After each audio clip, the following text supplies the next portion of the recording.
Hello दोस्तों, स्वागत है आपका मेरे यूट्यूब चैनल सीटेट क्लासेस पर। तो आज हम लोग बात करेंगे सीटेट पेपर 1 आए हुए बचपन में बाल विकास से संबंधित प्रश्न के बारे में, जो कि जुलाई 2019 का ये पेपर है। और इसमें प्रीवियस ईयर क्वेश्चन में जुलाई 2019 में जो पेपर हुआ था उसमें बचपन में बाल विकास से संबंधित कौन कौन सा क्वेश्चन आया है इसको हम लोग देखेंगे। तो बिना समय गवाए हम लोग चल रहे हैं अपने पहले सवाल की तरफ। पहला सवाल है, निम्नलिखित संरचनाओं में से शिक्षा का अधिकार अधिनियम 2009 किसकी वकालत करता है? ऑप्शन ए है समावेशी शिक्षा, 2 है पृथक्करण, 3 है मुख्य धारा शिक्षण और 4 है एकीकृत शिक्षा। इसका सही उत्तर होगा ऑप्शन नंबर 1 यानी कि समावेशी शिक्षा। अगला सवाल है, खाली स्थान यह विचारधारा है कि सभी बच्चों को एक नियमित विद्यालय व्यवस्था में समान शिक्षा प्राप्त करने का अधिकार हो। तो ये किस में है?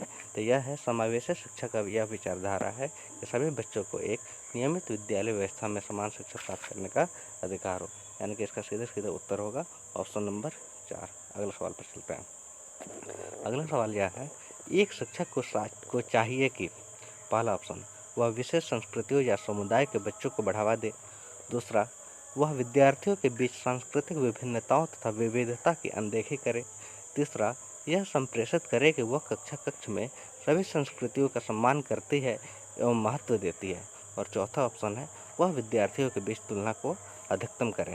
तो इसका सही उत्तर होगा ऑप्शन नंबर 3, यानी कि एक शिक्षक को चाहिए कि यह संप्रेषित करे कि वह कक्ष में सभी संस्कृतियों का सम्मान करती है एवं महत्व देती है। तो इसका ऑप्शन होगा आपका ऑप्शन नंबर 3। चलते हैं अगला सवाल की तरफ। अगला सवाल है, बच्चे प्रभावी रूप से सीखते हैं जब पहला ऑप्शन वे पाठ्य पुस्तक में दिए गए तथ्यों को याद करते हैं, दूसरा ऑप्शन वे श्यामपट्ट पर अध्यापक के द्वारा लिखे गए उत्तरों की नकल करते हैं, तीसरा वे विभिन्न गतिविधियों एवं कार्यों में सक्रिय रूप से भाग लेते हैं, और चौथा ऑप्शन शिक्षक कक्षा में होने वाली सभी घटनाओं व बच्चों को पूर्ण रूप से नियंत्रित करता है। इसका सही उत्तर होगा ऑप्शन नंबर 3। अगला सवाल पर चलते हैं। अगला सवाल है, बच्चों को कक्षा में प्रश्न पहला ऑप्शन पूछने के लिए हतोत्साहित करना चाहिए, दूसरा पूछने की अनुमति नहीं देनी चाहिए, तीसरा पूछने से रोकना चाहिए, और चौथा पूछने के लिए प्रेरित करना चाहिए। इसका सही उत्तर होगा ऑप्शन नंबर 4, यानी कि बच्चों को कक्षा में प्रश्न पूछने के लिए प्रेरित करना चाहिए। चलते हैं अगला सवाल पर। अगला सवाल है, निम्नलिखित में से कौन सी एक मुख्य प्रक्रिया नहीं है जिसके द्वारा सार्थक अधिगम घटित होता है? पहला ऑप्शन पुनरावृत्ति एवं अभ्यास, दूसरा निर्देश एवं संचालन, तीसरा अन्वेषण एवं पारस्परिक क्रिया, और चौथा कंठस्थीकरण एवं स्मरण। तो इसका सही उत्तर होगा ऑप्शन नंबर 4। अगला सवाल, निम्नलिखित में से कौन सा स्तंभ क के बच्चों को स्तंभ ख में उनकी प्राथमिक विशेषताओं के सही मिलान को प्रस्तुत करता है? तो स्तंभ क में दिया है प्रतिभाशाली, तो प्रतिभाशाली का मिलान होगा और इधर का स्तंभ ख के डी से शीघ्रता से एवं स्वतंत्र रूप से सीखने की योग्यता, दूसरा अधिगम अशक्तता, तो इसका मिलान होगा स्तंभ ख के ए से, यानी कि धारा प्रवाह पढ़ने में कमी है। तीसरा है सृजनात्मक का होगा मिलान आपका मूल समाधानों के बारे में सोच सकते हैं, यानी सृजनात्मक का मिलान आपका हो जाएगा यहाँ बी पर, ए का मिलान हो जाएगा आपका डी पर, अधिकम अशक्तता का हो जाएगा धारा प्रवाह, अवधान कमी अति सक्रियता ये हो जाएगा आपका सी के साथ। आसानी से विचलित होने की आदत है, यानी कि ए का आपका डी होगा, ए का डी, 2 का ए, 3 का बी और 4 का सी। तो इसका ऑप्शन हो जाएगा ऑप्शन नंबर ए। चलिए आगे चलते हैं। अगला सवाल है, बच्चों की गलतियाँ इसके बारे में बताया गया। ऑप्शन ए में दिया है बार बार अभ्यास करने के लिए कहकर तुरंत सुधार देनी चाहिए। ऑप्शन 2 में अधिगम का एक भाग है तथा उनके विचारों में एक अंतर्दृष्टि देती है। ऑप्शन 3 है शिक्षण अधिगम प्रक्रिया में महत्वहीन है, और चौथा है प्रदर्शित करती है कि बच्चे कितने लापरवाह हैं। तो जाहिर सी बात है बच्चों की गलतियाँ अधिगम का ही एक भाग है तथा उनके विचारों में एक अंतर्दृष्टि देती है, यानी ऑप्शन नंबर 2 सही होगा। अगला, मूल्यांकन को पहला ऑप्शन शिक्षण अधिगम प्रक्रिया का एक भाग होना चाहिए, दूसरा केवल नंबरों के संदर्भ में करना चाहिए, तीसरा वस्तुनिष्ठ प्रकार के लिखित कार्यों पर आधारित होना चाहिए, और चौथा एक अलग गतिविधि के रूप में लेना चाहिए। इसका सही उत्तर होगा ऑप्शन नंबर 1, यानी कि शिक्षण अधिगम प्रक्रिया का एक भाग होना चाहिए। चलते हैं अगला सवाल पर। अगला सवाल है, संरचनात्मक दृष्टिकोण के अनुसार अधिगम खाली स्थान है। पहला ऑप्शन एक निष्क्रिय एवं व्यक्तिपरक प्रक्रिया है। दूसरा जानकारी के अर्जन की प्रक्रिया है। तीसरा अनुभव के परिणाम के रूप में व्यवहार में एक परिवर्तन होने की प्रक्रिया है। और चौथा एक सक्रिय एवं सामाजिक प्रक्रिया है। तो संरचनात्मक दृष्टिकोण के अनुसार अधिगम जो है एक सक्रिय एवं सामाजिक संरचना, यानी कि ऑप्शन नंबर 4 इसका सही उत्तर होगा। अगला सवाल पर चलते हैं। अगला सवाल है, जब शिक्षक को विद्यार्थियों में उनकी योग्यताओं के बारे में सकारात्मक विश्वास होता है तब विद्यार्थी, पहला ऑप्शन, निश्चिंत हो जाते हैं तथा सीखने के लिए किसी भी तरह का प्रयास करना बंद कर देते हैं। दूसरा ऑप्शन, विद्यार्थी का उत्साह भंग हो जाता है तथा वे दबाव में आ जाते हैं। तीसरा ऑप्शन, किसी भी रूप में प्रभावित नहीं होते हैं। और चौथा ऑप्शन, सीखने के लिए उत्सुक एवं प्रेरित रहते हैं। जिसका सही उत्तर होगा ऑप्शन नंबर 4। चलते हैं अगला सवाल पर। अगला सवाल है, एक शिक्षक बच्चों को प्रभावी रूप से समस्या का समाधान करने में सक्षम बनने के लिए किस तरह से प्रोत्साहित कर सकती हैं। ऑप्शन 1 है, पाठ्य पुस्तक से एक ही प्रकार के प्रश्नों के उत्तर के अभ्यास के लिए उन्हें पर्याप्त मात्रा में अवसर प्रदान करके। दूसरा ऑप्शन है, पाठ्य पुस्तक में दी गई सूचनाओं के कंठस्थीकरण करने पर बल देकर। तीसरा है, बच्चों को समस्या के बारे में सहज जानूभूत अनुमान लगाने एवं बहुविकल्पों को देखने के लिए प्रोत्साहित करके। और चौथा है, पाठ्य पुस्तक के सभी प्रश्नों के व्यवस्थित तरीके से समाधान लिखकर। तो इसका ऑप्शन नंबर 3 सही होगा, यानी कि बच्चों को समस्या के बारे में सहजानुभूत अनुमान लगाने एवं बहुविकल्पों को देखने के लिए प्रोत्साहित करके। अगला सवाल पर चलते हैं। अगला सवाल है, वह विधियाँ जिनके प्रयोग में विद्यार्थियों की स्व पहल व प्रयास शामिल है, निम्न में से किसका उदाहरण है। ऑप्शन 1 निगमनात्मक विधि, 2 अधिगमकर्ता केंद्रित विधि, 3 परंपरागत विधि और 4 है अंतर्वैयक्तिक बुद्धि। जिसका सही उत्तर होगा, स्व पहल व प्रयास शामिल है। तो इसका सही उत्तर होगा ऑप्शन नंबर 2, यानी कि अधिगमकर्ता केंद्रित विधि। अगला सवाल पर चलते हैं। नीचे लिखी हुई स्थिति किस सिद्धांत को दर्शाती है। और स्थिति क्या है, जो विद्यार्थी अच्छा प्रदर्शन नहीं कर पाते हैं वे महसूस करते हैं कि वे पर्याप्त रूप से अच्छे नहीं हैं और हतोत्साहित महसूस करते हैं, तब उनमें बिना प्रयास के कार्य को आसानी से छोड़ देने की संभावना है। इसमें पहला ऑप्शन दिया है, संज्ञान एवं संवेग संबंधित नहीं है। दूसरा, आनुवंशिकता एवं पर्यावरण अलग नहीं है। तीसरा, आनुवंशिकता एवं पर्यावरण संबंधित नहीं है। और तो चौथा है, संज्ञान एवं संवेग अलग नहीं है। तो इसका सही उत्तर होगा कि संज्ञान और संवेग अलग नहीं, यानी कि ऑप्शन नंबर 4। अगला सवाल पर चलते हैं। निम्नलिखित में कौन प्राथमिक समाजीकरण का माध्यम है। पहला ऑप्शन विद्यालय, दूसरा सरकार, तीसरा मीडिया और चौथा परिवार।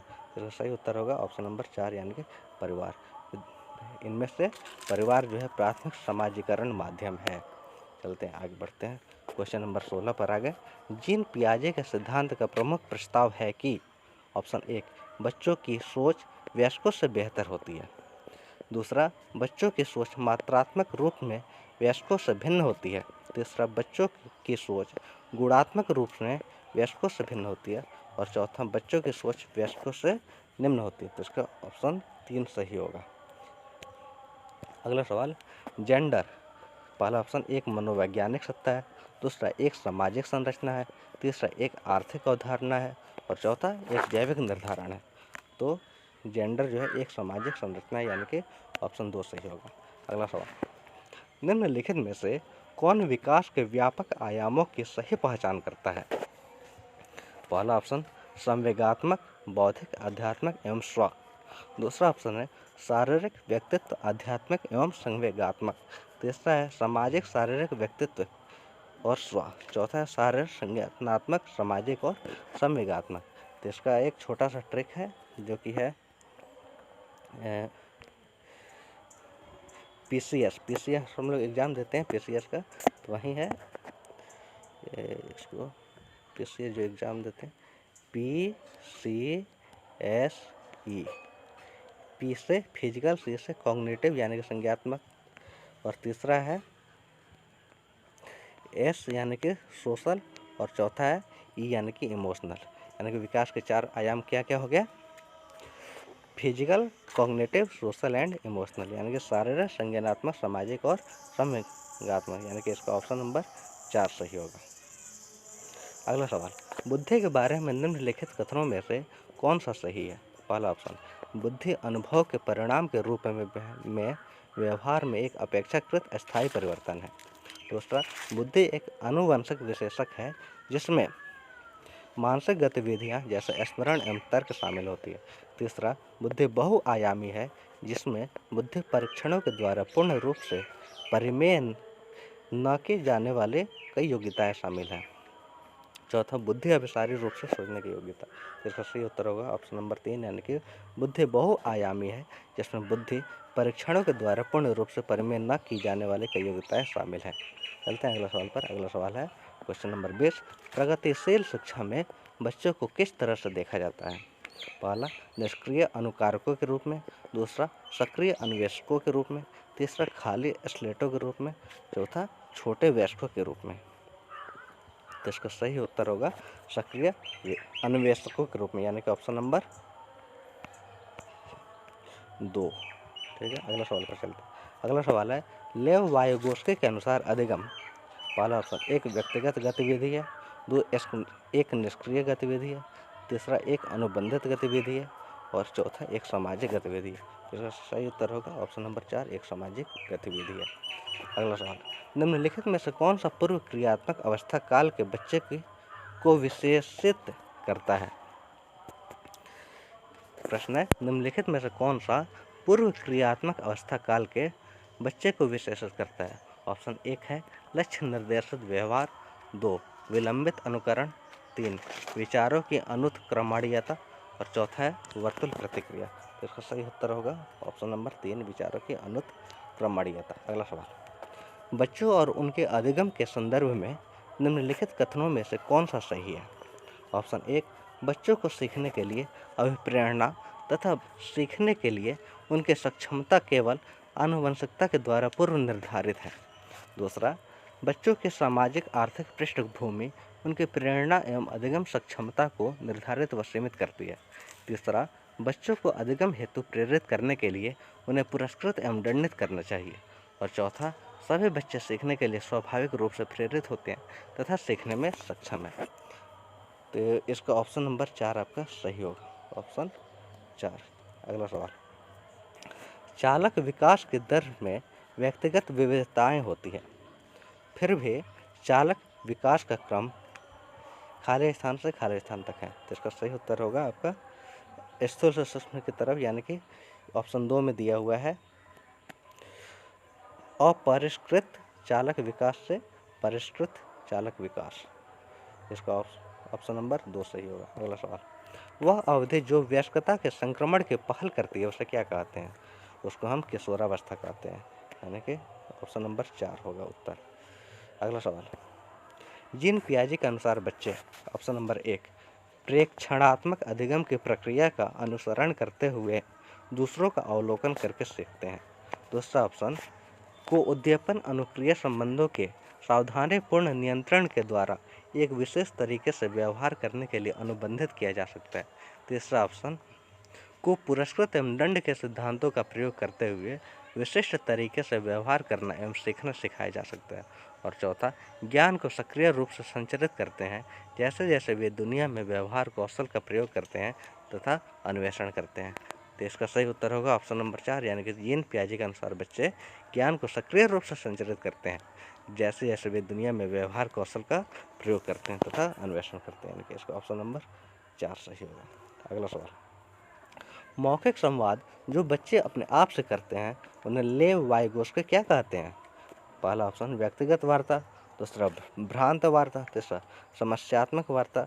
और चौथा, अंक केंद्रित वार्ता। इसका सही उत्तर होगा ऑप्शन नंबर 1, यानी कि व्यक्तिगत वार्ता। क्वेश्चन, अगला क्वेश्चन, खिलौने, पहनावे की वस्तुएं, घरेलू सामग्रियां, व्यवसायों एवं रंगों को विशिष्ट लिंग के साथ संबंधित करना क्या प्रदर्शित करता है? पहला ऑप्शन है जेंडर रूढ़िवादिता। दूसरा, जेंडर सिद्धांत। तीसरा, जेंडर प्रासंगिकता। और चौथा, विकसित जेंडर पहचान। तो इसका सही उत्तर होगा जेंडर रूढ़िवादिता।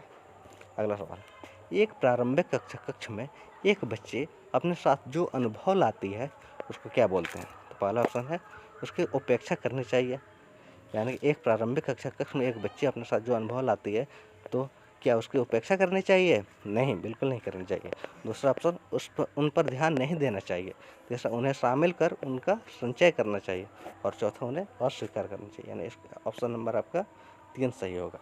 उन्हें शामिल कर उनका संचय करना चाहिए।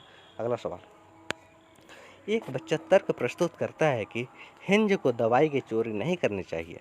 वह दवाई जो उसकी पत्नी की जान बचाने के लिए ज़रूरी है, क्योंकि यदि वह ऐसा करता है तो उसे पकड़ा जाएगा और जेल भेज दिया जाएगा। कोलबर्ग के अनुसार वह बच्चा नैतिक समझ की किस अवस्था के अंतर्गत आता है? पहला ऑप्शन, सामाजिक क्रम नियंत्रण अभिविन्यास। दूसरा, दंड एवं आज्ञा पालन अभिविन्यास। तीसरा, सार्वभौम नैतिक सिद्धांत अभिविन्यास। और चौथा, यंत्रीय उद्देश्य अभिविन्यास। इसका सही उत्तर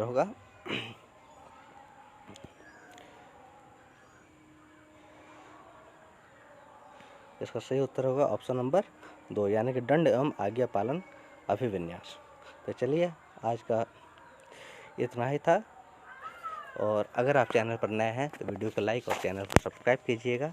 और अगर आपको PDF चाहिए तो आप लिंक से टेलीग्राम ग्रुप में ज्वाइन हो जाइएगा और वहाँ पर आपको PDF मिल जाएगा। बहुत बहुत धन्यवाद।